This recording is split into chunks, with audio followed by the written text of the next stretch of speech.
다음으로 수용의 경우 대토전 경작기간은 어떻게 하는지에 대해서 한번 알아보도록 하겠습니다. 이 부분은 여러 내용이 좀 혼잡되어 있어 가지고 이해하시기가 많이 좀 어려우실 겁니다. 필요하신 분들만 좀 선택적으로 들으시면 좋을 것 같고요. 최대한 쉽게 좀 그래도 설명을 드려보도록 하겠습니다. 농지 대토 감면과 8년 자격 농지 감면이 동시에 적용되는 종전 농지를 양도하고 8년 자격 농지에 대해서 세액 감면이 결정된 후 새로 취득한 농지가 협의 매수 등 수용되는 경우에는 당해 농지의 경작 기간은 종전 농지 경작 기간을 통산하여 계산을 합니다. 글이 좀 많이 어렵습니다. 이 부분을 제대로 이해하기 위해서는 제가 8년 자격 농지에 대한 양도소득세 세액 감면 부분에서 다뤘던 내용을 다시 한번 더 언급드려야 될 것 같습니다. 8년 자격농지에 대한 양도소득세 세액 감면, 이 부분은 조특법 69조를 다시 한번 설명을 드리는 겁니다. 이때에 교환, 대토 등으로 취득한 토지가 수용되는 경우에는 경작기간을 어떻게 계산할까라는 내용이었습니다. 한번 읽어볼게요.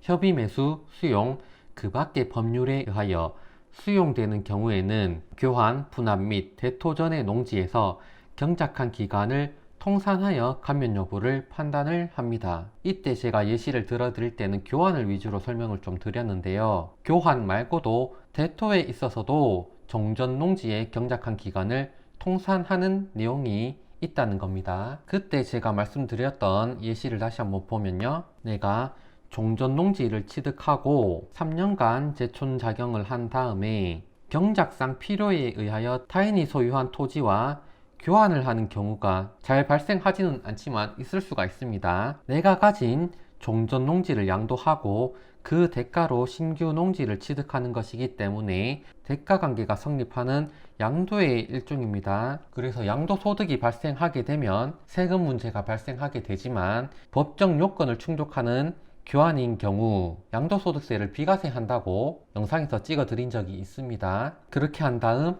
내가 신규 농지를 취득한 다음에 6년간 재총 작용을 한 후 이 신규 농지가 수용되는 경우에도 양도세를 계산하게 되어 있는데요. 이때 8년 자격 농지에 대한 세액 감면을 받을 수 있을까라는 거죠. 왜냐하면 교환으로 취득한 농지는 교환일 이후에 경작한 기간으로 계산하고 있기 때문에 6년밖에 되지 않는다는 거죠.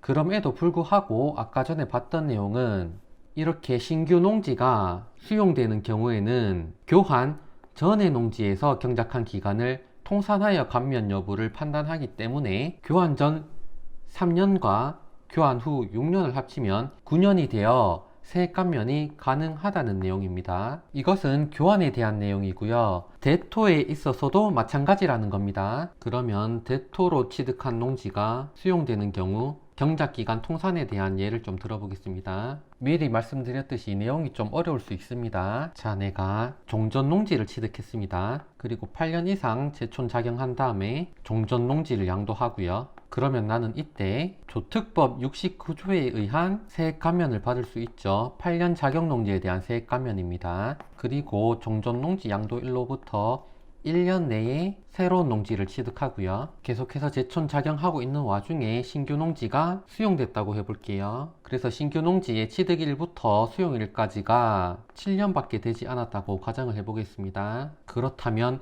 이 신규 농지가 수용됐을 때 조특법 69조에 의한 세액 감면을 받을 수 있을까라는 거죠. 아까 전에 봤던 예시를 보면 8년 자격 농지 양도소득세 감면에서 수용되는 경우 이 농지 취득일부터 수용되는 날까지 8년 이상이 되지 않으면 세액 감면을 못 받는다고 말씀을 드린 바 있습니다.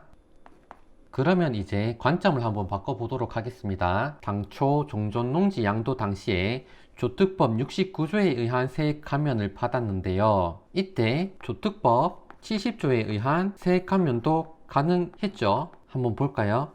4년 이상 종전 농지 소재지에 거주하면서 경작한 자가 농지 양도일로부터 1년 내에 새로운 농지를 취득하고 그 새로운 농지 취득일로부터 1년 내에 새로운 농지 소재지에 거주하면서 제촌 작용한 기간을 합산하여 8년 이상이면 이 종전 농지 양도소득에 대해 가지고 세액 감면을 받을 수가 있죠. 그러면 종전농지 양도소득에 대해서 세액 감면 받았다는 건 이해를 했는데, 이 신규 농지 취득한 다음에 신규 농지가 수용되는 경우에는 조특법 69조에 의한 세액 감면이 가능할까라고 했을 때 가능하다는 거죠. 다시 한번 PPT를 볼까요? 협의 매수, 수용 및 그 밖의 법률에 의하여 수용되는 경우에 있어서는 교환 분할 및 대토 전의 농지에서 경작한 기간을 통산하여 감면 여부를 판단하기 때문입니다. 여기서 대토가 조특법 70조입니다. 그래서 당초에 종전농지 양도 당시 조특법 69조에 의해서도 세액 감면이 가능하고 조특법 70조에 의해서도 세액 감면이 가능하여 둘 다 적용되는 경우에 있어서는 신규 농지의 취득일로부터 수용일까지의 경작기간과 종전농지의 경작기간을 통산하여 계산하라는 거죠. 그래서 종전농지 양도 당시 조특법 69조에 의해서 세액 감면을 받았더라도 신규 농지 수용 당시에 조특법 69조에 의해서 세액 감면을 못 받을 이유가 없다는 겁니다. 다시 한번 읽어볼까요? 농지 대토 감면과 8년 자격 농지 감면이 동시에 적용되는 종전 농지를 양도하고 8년 자격 농지 세액 감면이 결정된 후 새로 취득한 농지가 협의 매수 수용되는 경우에는 당해 농지의 경작기간은 신규 농지입니다. 종전 농지의 경작기간을 통산하여 계산합니다. 여러 내용이 좀 섞여 있다 보니까 어쩔 수 없이 좀 어려운 내용이 되겠습니다. 다음으로 새로운 농지 취득 후 상속되는 경우에는 어떻게 되는지 한번 알아보겠습니다. 종전의 농지 경작기간과 새로운 농지 경작기간을 합산하여 8년 이내에 농지 소유자가 사망한 경우로서 상속인이 농지 소재지에 거주하면서 계속 경작한 때에는 피상속인의 경작기간과 상속인의 경작기간을 통산하여 계산합니다. 이 내용은 그림을 통해서 다시 한번 알아보도록 하겠습니다.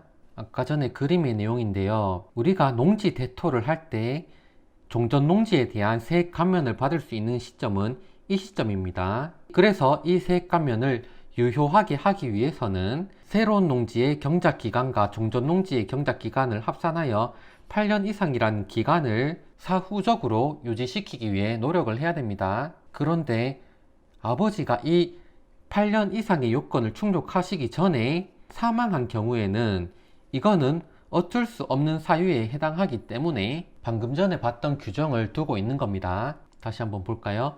종전의 농지 경작기간과 새로운 농지 경작기간을 합산하여 8년 요건을 충족하기 전에 농지 소유자 아버지가 사망한 경우로서 상속인인 아들이 농지 소재지에 거주하면서 계속 경작한 때에는 피상속인의 경작기간과 상속인의 경작기간을 통산하여 8년 이상이라면 종전의 아버지의 세액 감면을 인정을 해준다는 겁니다. 다음으로 상속인이 대토하는 경우 농지 대토를 목적으로 경작하던 농지를 양도하였으나 새로운 농지를 취득하기 전에 자격농민의 사망으로 상속인이 종전 농지 양도일로부터 1년 이내에 다른 농지를 취득하여 통산하여 8년 이상 농지 소재지에 거주하면서 경작하는 경우에는 농지의 대토로 봅니다.